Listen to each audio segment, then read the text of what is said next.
আমার প্রিয় শিক্ষার্থীরা, প্রতিদিন ইংরেজিতে লিখি পর্ব ৪৬ আপনাকে স্বাগত। আজ আমরা প্যারাগ্রাফ লিখতে যাচ্ছি one, use and miss use of social media সম্পর্কে।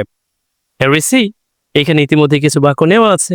আমরা এই বাক্যগুলো ইংরেজিতে সাবলীল এবং সহজভাবে উপস্থাপনের চেষ্টা করব। তবে মোটেও এটা সহজে সাবলীল হবে না, কারণ এখানে রেড কালারে যুক্ত যে অংশগুলো দেখতে পাচ্ছেন, এইগুলো আমরা ডিফারেন্ট টাইপ অফ ভোকাবুলারি দিয়ে একটু চেষ্টা করব। অর্থাৎ এই টেবিলে থাকা যেই ইডিওমেটিক ভার্বগুলো দেখতে পাচ্ছেন, এই ইডিওমেটিক ভার্বগুলো দিয়ে আমরা আজকে মূলত এই প্যারাগ্রাফটি লিখতে যাচ্ছি। অনেকের কাছে একটু কঠিন বোধ হতে পারে, টেক ইট ইজিলি, জাস্ট আপনি এটার সাথে একটু নিজেকে মানিয়ে নেওয়ার চেষ্টা করেন। দেখবেন আপনার লেখার যে মাত্রা এবং গুণগত যে মান এক লাফে কত উচ্চতায় উঠে যেতে পারে। যাই হোক, এই ইডিওমেটিক ভার্বগুলো সাধারণত আপনি যখন আইএলটিএস রিডিং প্যাসেজ পড়তে যাবেন অথবা পত্রিকা পড়তে যাবেন, সাধারণত আপনি পাবেন।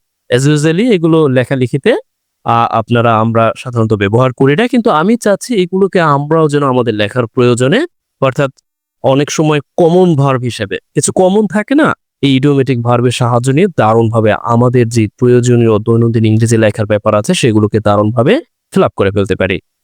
আর ইয়া না করি, অর্থাৎ বকবক না করি, সরাসরি আলোচনা চলে যেতে পারি। হেরিসি, সামাজিক যোগাযোগ মাধ্যম এখন বিশ্বজুড়ে আলোড়ন তুলেছে। ওকে, বিশ্বজুড়ে আলোড়ন তুলেছে। এই আলোড়ন তোলাকেও আমরা কি করতে পারি? মূলত একটি ইডিওমেটিক ভার্বের সাহায্যে খুব সুন্দরভাবে করতে পারি। ওকে, আসুন তাহলে আমরা লেখা শুরু করি। প্রথমত, সামাজিক যোগাযোগ মাধ্যম, এই বাক্যটি দুটি অংশে বিভক্ত, এখানে একটি অংশ, এখানে একটি অংশ। প্রথমত আমরা লিখতে পারি যে এখানে সাবজেক্ট হচ্ছে সামাজিক যোগাযোগ মাধ্যম, তাহলে আমরা লিখতে পারি যে সোশ্যাল মিডিয়া। এরপরে কি করেছে? আলোড়ন তুলেছে, আমাদের প্রেজেন্ট পারফেক্টলি লিখতে হবে। এই জন্য আমরা ভার্ব হিসেবে আনতে পারি হ্যাজ, আলোড়ন তুলেছে, তাই তো? এখন আলোড়ন তোলার ইংরেজিটা আমরা লিখতে পারি টেক বাই স্টর্ম, এইভাবে আলোড়ন তোলা। সেই ক্ষেত্রে আমাদের এই বিশ্বজুড়ে যে ব্যাপারটি আছে এটাকে আমাদের মাঝে লিখে দিতে হবে, অর্থাৎ আমরা এইভাবে লিখতে পারি taken the world by storm, অর্থাৎ বিশ্বজুড়ে আলোড়ন তুলেছে। হবে গান। ওকে, আমি একটু পরে দেখিয়ে দিব। That means take someone by storm এর অর্থটা হচ্ছে কেউ অভূতপূর্ব সাফল্য লাভ করে বা অভূতপূর্ব পরিবর্তন বা আলোড়ন, এরকম আপনি শেইকেন আপ আমরা অ্যাজ ইউজুয়াল ব্যবহার করতে থাকি, বলিবেন যা সারা বিশ্বের মানুষের মধ্যে সংযোজন স্থাপন করেছে। তাহলে আমরা কি বলতে পারি? যে সংযোজন স্থাপন করেছে। আমরা একটি প্রেজেন্ট পার্টিসিপলের সাহায্য নিতে পারি, দ্যাট মিনস কানেক্টিং। অনেকের মাথার উপর দিয়ে চলে যেতে পারে যে এই আপনি এইগুলো কি করছেন। ওকে, আমার ভিডিওগুলো যারা দেখেন তারা কিন্তু দারুণভাবে অভ্যস্ত কিভাবে আপনি প্রেজেন্ট পার্টিসিপল ফ্রেজেসের সাহায্যে এইরকম বাক্যগুলো লিখতে পারেন। অর্থাৎ যা পৃথিবীর মানুষকে কি করেছে? সংযুক্ত করেছে। অর্থাৎ প্রেজেন্ট পার্টিসিপলের সাহায্যে এখানে লিখে দিলাম সংযুক্ত করেছে কি? মানুষকে, যারা বিশ্বব্যাপী থাকে, that means across the globe, এই বিশ্বব্যাপী যারা থাকে তাদেরকে স্থাপন করেছে, তাদের মধ্যে সংযোগ স্থাপন করেছে। এরপরে দেখি এটি ব্যবহারকারীদের বন্ধু পরিবারের সাথে যোগাযোগ বজায় রাখতে, এই যে যোগাযোগ বজায় রাখতে এই অংশটাও আমরা কি করতে পারি? এই যে যে ইডিওমেটিক ভার্ব আছে এইখানে লক্ষ্য করুন, যোগাযোগ বজায় রাখা, keep in touch, or you can say stay in touch. অর্থাৎ আপনি এইভাবে আপনার প্রয়োজনেও কিন্তু এই ধরনের বাক্যকে ইংরেজিতে লেখার সময় এইগুলো ব্যবহার করতে পারেন, তাই না? তাহলে আমরা লিখতে পারি এটি কি করে? সাহায্য করে। আমরা প্রথমত আমরা কি জানি যে আমরা সাধারণত যে বাংলা বাক্যের শেষের দিকে ভার্বকে খুঁজে পাই, আর এই অংশটা আমরা দেখতে পাচ্ছি অ্যাডভার্বিয়াল, এই অংশটা হচ্ছে আপনি বলতে পারেন অ্যাডভার্ব অফ রিজন। হ্যাঁ, আমি একটু পরে বুঝিয়ে দিচ্ছি। সেক্ষেত্রে আমরা সাবজেক্ট হিসেবে এটি সাহায্য করে, তাই তো? অর্থাৎ ইট হেল্পস ইউজার্স, ব্যবহারকারীদের সাহায্য করে, ব্যবহারকারী যারা আছে এবং তাদের বন্ধুদের সাথে বজায় রাখতে সাহায্য করে। কি করে? বজায় রাখতে। সেই ক্ষেত্রে আমরা এখন ইনফিনিটিভের সাহায্যে এই অংশটা নিয়ে আসতে পারি, অর্থাৎ বজায় রাখা, দ্যাট মিনস কিপিং টাচ, বজায় রাখতে। এখন দেখুন আমি ইনফিনিটিভ বলেছি, বাট হেল্প যখন আমরা ব্যবহার করি এরপরে আমরা অবজেক্ট ব্যবহার করে এখানে আর আমাদের এই ইনফিনিটিভ টু দেওয়ার প্রয়োজন হয়। কেন প্রয়োজন হয় না? কারণ যখন হেল্প ব্যবহার করি, হেল্পের পরে এখানে এই টু উজ্জ থাকে, দ্যাট মিনস উজ্জ রাখতে পারে, যেটাকে আমরা ইংরেজির ভাষায় বিয়ার ইনফিনিটিভ বলে থাকি। আবার বলছি, ইংরেজির ভাষায় এটাকে বলে বিয়ার ইনফিনিটিভ। এই জন্য এখানে টু এর প্রয়োজন হচ্ছে না, অর্থাৎ কিপ ইন টাচ, অর্থাৎ বজায় রাখে। কাদের সাথে? এই বন্ধু এবং পরিবারের সাথে। তাহলে আমরা লিখে দিতে পারি that means with friends and family and, এবং সর্বশেষ খবর জানতে। তার মানে সর্বশেষ খবর জানতে এই অংশটা আবার ইনফিনিটিভ, আবার সর্বশেষ খবর পেতে এটা আমরা দিয়ে দিতে পারি। এখন এই যে জানতে বা পেতে, এটার ইংরেজিটা হচ্ছে আমরা সিম্পলি আরেকটি ইডিওমেটিক ভার্ব ব্যবহার করতে পারি, যদিও অ্যাজ এ ফ্রেজাল ভার্ব হিসেবে অ্যাজ ইউজুয়াল আমরা ব্যবহার করে থাকি। আবার অ্যাপ্রোপ্রিয়েট প্রিপোজিশন হিসেবে কিন্তু আমরা ব্যবহার করে থাকি। আমি একটু জোরে কথা তাড়াতাড়ি কথা বলছি, তাই না? সরি, ওকে, আস্তে বলছি। দেখুন এন্ড যুক্ত করে আমরা এরপর কি দিতে পারি? ফাইন্ড আউট, অর্থাৎ পেতে, বা আমরা এটা বলতে পারি যে জানতে। আমরা লার্ন অফ দিতে পারতাম, অরিবার কি দ্য লেটেস্ট নিউজ, অর্থাৎ একেবারে নতুন যে একেবারে সাম্প্রতিক যে নিউজগুলো আছে সেই নিউজগুলো জানতে মূলত সহায়তা করে থাকে এবং বন্ধু এবং ফ্রেন্ড সার্কেলদের সাথে যোগাযোগ বজায় রাখতে মূলত এটি সাহায্য করে থাকে। আমার মনে হয় অনেকের কাছে হয়তো বা একটু ডিফিকাল্ট মনে হয়েছে, জাস্ট টেক ইট ইজি, আপনি সাথে থাকুন এবং শেষ পর্যন্ত দেখুন, আপনি উপলব্ধি করতে পারবেন যে এটা কতটা ইউজেবল এবং এটা কতটা প্রাসঙ্গিক এবং সামঞ্জস্যপূর্ণ আপনার লেখালেখির মাত্রাকে অন্য এক মাত্রায় নিয়ে যেতে, অর্থাৎ নেক্সট লেভেলে নিয়ে যেতে। ওকে, এরপরে দেখি যে বাংলাদেশে অনেক শিক্ষার্থী এবং পেশাজীবী পেশাজীবী বা এরপর দেখি যে নেটওয়ার্কিং এর জন্য সামাজিক যোগাযোগ মাধ্যমে নির্ভর করে। ওকে, এখানে বাংলাদেশে অনেক শিক্ষার্থী এবং পেশাজীবী যারা আছে বিশেষ করে এরা মূলত আমরা যেটা করি যে নেটওয়ার্কিং এর জন্য সামাজিক যোগাযোগ মাধ্যমে নির্ভর করে, অর্থাৎ সামাজিক যোগাযোগ মাধ্যমের উপর নির্ভর করে, আমরা সেটাই আমরা এখানে বুঝতে পারি, তাই তো? সেক্ষেত্রে আমরা কি লিখতে পারি যে বাংলাদেশে, এই অংশটাকে আমরা অ্যাডভার্বিয়াল ফ্রেজের সাহায্যে এইভাবে করে দিতে পারি, ইন প্রিপোজিশন যুক্ত করে, অর্থাৎ ইন বাংলাদেশ, বাংলাদেশে অনেক শিক্ষার্থী এবং পেশাজীবী। সেক্ষেত্রে আমরা সাধারণ মেনি স্টুডেন্ট এন্ড প্রফেশনালস, তাই তো? অর্থাৎ অনেক শিক্ষার্থী এবং পেশাজীবী যারা আছে এরা মূলত কি করে? নির্ভর করে। এখন নির্ভর করার ইংরেজিটা আমরা কি করতে পারি? অ্যাপ্রোপ্রিয়েট প্রিপোজিশন অর ফ্রেজাল ভার্বের সাহায্যে করতে পারি, যে rely on, rely on. Usually আমরা ব্যবহার করতে ডিপেন্ড অন, তাই তো? আমরা এখানে রিলাই অন একটু ডিফারেন্টলি ব্যবহার করলাম, count on, draw on, lean on, অনেকগুলো ব্যবহার করা যেতে পারে। আপাতত এতটুকু থাকুক, তাই না? ওকে, এরপর আমরা যেটা করতে পারি, নির্ভর করে কিসের উপর? এই যে নেটওয়ার্কিং এর উপর। আমরা এটা বলতে পারি যে বিশেষ করে আমরা জানি যে সোশ্যাল মিডিয়া বিশেষ করে শিক্ষার জন্য এবং বিশেষ করে নিজেদের প্রয়োজনে জানার জন্য আমরা দেখি যে এটার উপর নির্ভর করে। আমরা লিখতে পারি কি? সোশ্যাল মিডিয়ার উপর নির্ভর করে, কি? ফর লার্নিং অ্যান্ড নেটওয়ার্কিং এর জন্য, তাই তো? শিক্ষা এবং নেটওয়ার্কিং এর জন্য মূলত নির্ভর করে। I think so you have got. তবে তবেকে আমরা অনেক সময় অ্যাজ এ লিঙ্কিং ওয়ার্ড হিসেবে ব্যবহার করি। ইয়েস, তবে হাউএভার এন্ড আরো কিছু তথ্য আছে, তারপর মানে বিপরীত একটা সেন্স দেয়, এরকম একটা অর্থ প্রদানে আমরা লিখতে পারি যে অতিরিক্ত স্ক্রলিং এবং চ্যাটিং এ জড়িয়ে পড়া খুবই সহজ, স্বাভাবিক। এখন এই ব্যাপারটাকে, অতিরিক্ত স্ক্রলিং ও চ্যাটিং এ জড়িয়ে পড়া, এইটাকে আমরা আবারও একটি ফ্রেজাল ইডিওমিক ভার্বের সাহায্যে করতে পারি। তাহলে এটা কিভাবে করতে পারি?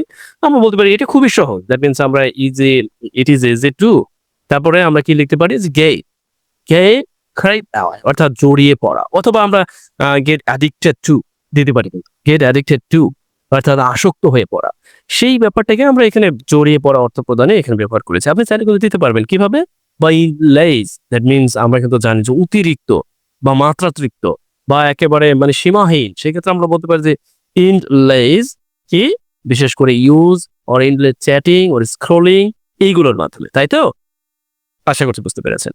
দেন উই সি, অতিরিক্ত ব্যবহার কি করে? আমাদের সময় নষ্ট করে দেয়। ওকে, সময় নষ্ট করে দেয়, এটার ইংরেজি কিন্তু আমরা জানি, অ্যাজ ইউজুয়ালি আমরা ব্যবহার করে থাকি। দ্যাট মিনস এটা আমরা অনেক সময় ইটে নেওয়া এভাবেই ব্যবহার করি, আবার আমরা ওয়াস্ট ব্যবহার করি সময় নষ্ট করে, আরো যেগুলো আছে স্কোয়ান্ডার, এটা ওটা আমরা ব্যবহার করে থাকি। বাট এখানে আমরা একটু ফ্রেজাল মানে অ্যাজ ইউজুয়ালি আমরা যেটা জানি ইট ব্যবহার করবো, অর্থাৎ আমরা এখানে বলতে পারি অতিরিক্ত ব্যবহার, কি? এক্সেসিভ ইউজ, ক্যান, পারে, কি করে? করে বা পারে, হোয়াটএভার। আমরা লিখতে পারি যে yes, it up, that means it up, that means হচ্ছে নষ্ট করা। সাধারণত ইট উইড আমরা লিখতে পারি, আবার ইট মানে খাওয়া, মানে সময় খেয়ে ফেলার, তার মানে ওটাই বোঝাচ্ছে সময় নষ্ট করে। তার মানে আমরা কিন্তু দেখুন দারুণ অর্থ প্রকাশে এগুলোকে ব্যবহার করতে পারি আমাদের প্রয়োজন অনুযায়ী, তাই তো? ওকে, কি নষ্ট করে দেয়? Extremely sorry. ওকে, মূল্যবান সময় নষ্ট করে, ভ্যালুয়েবল টাইম, মূল্যবান সময় নষ্ট করে, যা পড়াশোনা ও কাজকে প্রভাবিত করে। দেখুন এই অংশটা আমি আপনাদের কাজ দিতে পারি না, অর্থাৎ দেখুন এইখানে এই যে যা, এইটার সাথে কি এই অংশটা মিল আছে না? এই যে যা, এখন এখানে আমি প্রেজেন্ট পার্টিসিপল ফ্রেজেস এর সাহায্য করেছি, এই অংশটা আপনি ঠিক একই রকম ভাবে করতে পারবেন না আপনাকে কাজ দিলে। আর এটা যদি না পারেন তাহলে তো আপনার অধিকার হারিয়েছেন আমার এই ভিডিও দেখা। অবশ্যই পারবেন না? তারপর আমি এখানে একটু করে দিচ্ছি, কারণ হয় না যে আসলে এইখানে সবকিছু যদি আমি আপনাদেরকে দিয়ে করাই তাহলে আপনার সমস্যা করতে পারে। তারপর আমরা প্রেজেন্ট পার্টিসিপল ফ্রেজেস এর সাহায্যে এফেক্টিং স্টাডিজ এন্ড ওয়ার্ক, এবং পড়াশোনা এবং কাজকে কি করে প্রভাবিত করে। কিছু মানুষ এই মাধ্যমে গুজব ছড়ায়, ওয়েল, এটা আমাদের দেশে সবচেয়ে বেশি ঘটে থাকে। সাম পিপল, যারা মূলত কি করে? গুজব ছড়ায়। আমরা কিন্তু গুজব ছড়ানো ইংরেজিটা জানি, দ্যাট মিনস স্প্রেড রিউমার্স, গুজব ছড়ায়, গুজব ছড়ানো, স্প্রেড রিউমার্স, গুজব ছড়ানো। কি করে? অর্থাৎ এই যে মানে এই মাধ্যমে অন দিস প্ল্যাটফর্ম এই মাধ্যমগুলোতে গুজব ছড়ায় এবং যেইগুলো আবার কিসের কারণ হয়? যেগুলো আবার মিসআন্ডারস্ট্যান্ডিং এবং কনফ্লিক্ট এর কারণ হয়ে থাকে। আমরা লিখতে পারি যে বোঝাবুঝি এবং সংঘাতের কারণ হয়। তাহলে সিম্পলি এই কারণ হওয়ার ইংরেজিটাকে আমরা আরেকটি যে ইডিওমেটিক ভার্ব আছে সেগুলো সাহায্য করতে পারি। অর্থাৎ which can and lead to that means এটা অনেকটা ফলাফল বা আমরা এখানে চাইলে কিন্তু which can না দিয়ে সরাসরি infinitive sorry to say infinitive না প্রেজেন্ট পার্টিসিপল ফ্রেজেস দিয়ে এটা করে ফেলতে পারতাম। তারপরেও একটি বাক্য তৈরি করেছি। দ্যাট মিনস লিড টু এরপর আমরা লিখে দিতে পারি যে কারণ হয়। কিসের কারণ হয়? আমরা সিম্পলি বলতে পারি যে মিসআন্ডারস্ট্যান্ডিং এর কারণ হয় এবং সংঘাতের কারণ হয়। আমরা লিখে দিতে পারি যে মিসআন্ডারস্ট্যান্ডিং এন্ড কনফ্লিক্ট এর কারণ হয়। অনেকে বলতে পারেন আপনি তো যত দ্রুত যাচ্ছেন এগুলো তো দেখুন আমি এইগুলোকে মানে সাজাতে গিয়ে আমার সময় নষ্ট হয়েছে প্রথমত।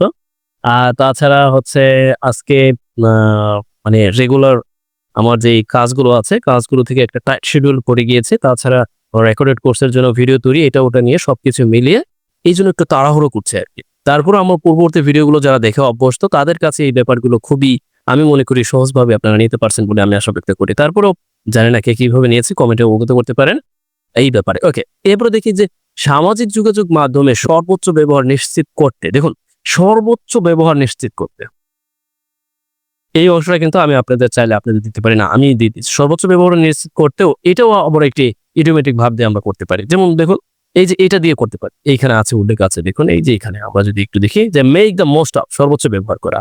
এখন আপনি যদি একবার ব্যবহার করেন এখানে দেখে আর কি ভুলবেন? তার মানে কি আপনি কি ব্যবহার করতে পারেন না যে make the most of to make and adverb of reason অর্থাৎ অ্যাডভার্ব অফ রিজন তৈরিতে আমরা দারুণভাবে এগুলোকে অ্যাপ্লাই করতে পারি না? আপনি আমাদের প্রয়োজনে যেকোনো প্রয়োজনে এগুলোকে এপ্লাই করতে পারি। অর্থাৎ এই যে সামাজিক যোগাযোগ মাধ্যমের যে ব্যবহার নিশ্চিত করতে, এরপরে আমরা আমাদের যে ব্যবহারকারীদের ইতিবাচক কর্মকাণ্ডে মনোযোগী থাকা এবং অপ্রয়োজনীয় ব্যবহার কমানো জরুরি। অর্থাৎ এই দুইটিকেই আমরা আবার ইডিওমেটিক ভার্ব দিয়ে করতে পারি। সিম্পলি আমরা করতে পারি, তার মানে এখানে সাবজেক্ট হচ্ছে ব্যবহারকারী। ব্যবহারকারীরা কি করতে পারে? উচিত কি করা? ইতিবাচক মন মানসিকতা বজায় রাখা বা এই হয় না যে লেগে থাকা মানে মনোযোগী হওয়া, লেগে থাকা, সেই ক্ষেত্রে আমরা স্টিক টু কিসের পজিটিভ যেই অ্যাক্টিভিটিস গুলো আছে। অ্যান্ড এটাও বলা হচ্ছে যে মানে কমানো ইংরেজিতে আমরা অ্যাজ ইউজুয়ালি আমরা কাট ব্যবহার করি, তারপরে কাট ব্যবহার করি, ডিক্রিজ ব্যবহার করি, ডাউন ব্যবহার করি। হিয়ার এখানে অ্যাজ এ আমরা ট্রান্সিটিভ ভার্ব হিসেবে ব্যবহার করতে পারি যে আননেসেসারি যে ইউজেস গুলো আছে, অর্থাৎ কাট ডাউন হয়, অর্থাৎ আননেসেসারি যে ব্যবহারগুলো আছে সেই ব্যবহারগুলো জরুরি, কমানো জরুরি। এই সেন্স প্রদানের জন্য আমরা সিম্পলি এইভাবে লিখে দিলাম। এরপরে আমরা কি লিখতে পারি? আমরা কিন্তু আরো লিখতে পারি যে ইয়েস অ্যান্ড সংক্ষেপে বুদ্ধিমানের মতো ব্যবহার সাফল্য এনে দিতে পারে। মানে বুদ্ধিমানের মতো ব্যবহার সংক্ষেপে ইংরেজিটা আপনারা লিখবেন। আর বুদ্ধিমানের মতো ব্যবহার এটা কি বলে দিব? ওকে, দেখুন বুদ্ধিমানের মতো ব্যবহার এটা আপনি যদি চান এভয়েড করতে পারেন, আপনি সাফল্য এনে দিতে পারে। এই বুদ্ধিমানের ব্যবহার আপনি বলতে পারেন যে একেবারে সর্বোচ্চ ব্যবহার, ইউটিলাইজেশন যেটাকে আমরা করে থাকি, তাই না? যদি আপনার কাছে মনে হয় যে না, বা আপনি এটা লিখতে পারেন যে বুদ্ধিমান মানে অনেকটা ওয়াইজলি বিজ্ঞতার সাথে ব্যবহার, এটাও আপনি বলতে পারেন। অর্থাৎ আপনি এখানে এই ব্যবহারকে অ্যাজ এ সাবজেক্ট হিসেবে এখানে এনে এরপর বুদ্ধিমানের মতো এটাকে ওয়াইজলি দিয়ে আপনি প্রকাশ করতে পারেন, এরপর এনে দিতে পারেন। সাফল্য এনে দেওয়ার ইংরেজিটা হচ্ছে এইভাবে, আপনি এইভাবে ক্যান ব্রিং ইন ব্যবহার করতে পারেন অথবা পে অফ ব্যবহার করতে পারেন। এরপরে সাফল্য তো বোঝাই যাচ্ছে, দ্যাট মিনস ইন্ট্রান্সিটিভ ভার্ব হিসেবে যখন আমরা পে অফ কে ব্যবহার করব এরপর আর কিছু লাগবে না। পে অফ দ্যাট মিনস সাফল্য হয়ে আনা। আর ব্রিং যদি দেন তারপরে আপনি সাকসেস হবে আর কি, ব্রিং ইন যদি ব্যবহার করেন। ওকে, এটা আবার কার মাথার উপর দিয়ে যেতে পারে, তার আগে আমি এখানে শেষ করি। ওকে, এরপরে হচ্ছে কিন্তু অপব্যবহার ইংরেজিটা আমরা জানি নিয়ন্ত্রণের বাইরে চলে যায়। এখন নিয়ন্ত্রণের বাইরে চলে যাওয়ার ইংরেজিটা আবার হচ্ছে এইরকম যে হয় না ওই যে আমরা নিয়ন্ত্রণের বাইরে চলে যাই, that means get out of hand, অর্থাৎ নিয়ন্ত্রণের বাইরে চলে যাওয়া। হ্যাঁ, গেট আউট অফ রিচ, নিয়ন্ত্রণের বাইরে থাকা। তার মানে এই দুটি দিয়ে আপনি এই বাক্য অংশ পারবেন না। কেউ বোকা দিয়েন না যে এইগুলো আমরা তো এই যে কেমনে যেন গল্প একটা আছে যে আমরা তো প্রাইমারি লেভেলে পারি না, এই লেভেলে কেন? দেখুন এই লেভেলেও আমরা শিখতে পারবো এবং আমাদের প্রয়োজনে এগুলোকে প্রয়োগ করতে পারবো যদি আমাদের ইচ্ছা ও আকাঙ্ক্ষার জায়গাটা বজায় থাকে। ইচ্ছা এবং আকাঙ্ক্ষার দ্বারা আপনি ধরেন আজকে আপনি সময় নিয়ে 2 দিন সময় নিয়ে শুধুমাত্র এগুলোকে আপনার প্রয়োজনে ব্যবহার করলেন। রিলয় মানে নির্ভর করা, পে অফ সফলতা আনা, or ব্রিং ইন কিছু আনয়ন করা, কাট ডাউন অন কমানো, আপনি মুখস্থ করে ফেলেন আপনার প্রয়োজনে। এগুলোকে আবার বুঝতে যায় না, বুঝতে গেলে কিন্তু ঝামেলা আছে, কারণ বুঝতে গিয়ে এগুলো ব্যবহার করতে পারবেন না। এই যে লিড টু প্রতিফলন ঘটানো, প্রতিফলন ঘটে বা ফলে, বা আমরা as a present participle phrase হিসেবে আমাদের প্রয়োজনে আমরা ব্যবহার করতে পারি, তাই তো? এই গেট ক্রিয়েট এই আবার এর পরিবর্তে আমি কিন্তু অ্যাডিক্টেড বলেছিলাম। দ্যাট মিনস অ্যাডিক্টেড এটাকেও আপনি আপনার প্রয়োজনে ব্যবহার করতে পারেন। মেক দ্য মোস্ট অফ, আমরা ইউটিলাইজ ব্যবহার করে থাকি অ্যাজ ইউজুয়ালি, কিন্তু এখানে মেক দ্য মোস্ট অফ ব্যবহার আছে। আপনি আপনার প্রয়োজনে ব্যবহার করতে পারেন। এভাবে আপনি যখন অভ্যস্ত হয়ে যাবেন তখন তো আপনি বস হয়ে যাবেন, তাই তো? আবার আপনি চাইলে এগুলো এড়িয়ে সিম্পল ভাষায় লিখে দিতে পারেন, সেগুলো সম্ভব। কিন্তু আজ আর আমি লিখছি না, আজ এই পর্যন্তই। ভালো থাকুন, আর আপনার জন্য রাখা কাজ আপনি করুন। Best wishes for you. ও আরেকটা ব্যাপার, এত তাড়াতাড়ি চলে গেলে হয় না। ও আমার কোর্স আসতেছে, অর্থাৎ কোর্স আসতেছে না, ইতিমধ্যে আছে রেকর্ডেড কোর্স। অর্থাৎ এরকমভাবে আপনারা অনেক ভিডিও সেখানে পাবেন। আপনাদের প্রয়োজন অনুযায়ী যে কোনো লেখাপড়া যাই বলুন না কেন, সাথে IELTS এর জন্য যথেষ্ট পরিমাণ রিসোর্স সম্বলিত ক্লাসগুলো পাবেন। A to Z। বিসিএস পরীক্ষার্থী যারা আছেন তাদের জন্য আলাদা একটা সেকশন থাকবে। কিন্তু বেসিক এবং যার ধাপগুলো আলাদা, আলাদা করা থাকবে। অর্থাৎ আপনি সেখানে আপনার প্রয়োজন অনুযায়ী আপনার ভিডিওগুলো আপনি দেখে এরপরে আপনার প্রয়োজন অনুযায়ী আপনি এগুলোকে কাজে লাগাতে পারেন। আশা করছি আপনারা আমার রেকর্ডেড কোর্সে ভর্তি হওয়ার জন্য আমাকে অবগত করতে পারেন। নাম্বারটা এখানে দেওয়া আছে, লক্ষ্য করুন। আজ এ পর্যন্তই, তাহলে ভালো থাকুন। Best wishes for you. আর অবশ্যই আপনার জন্য রাখা কাজ করি।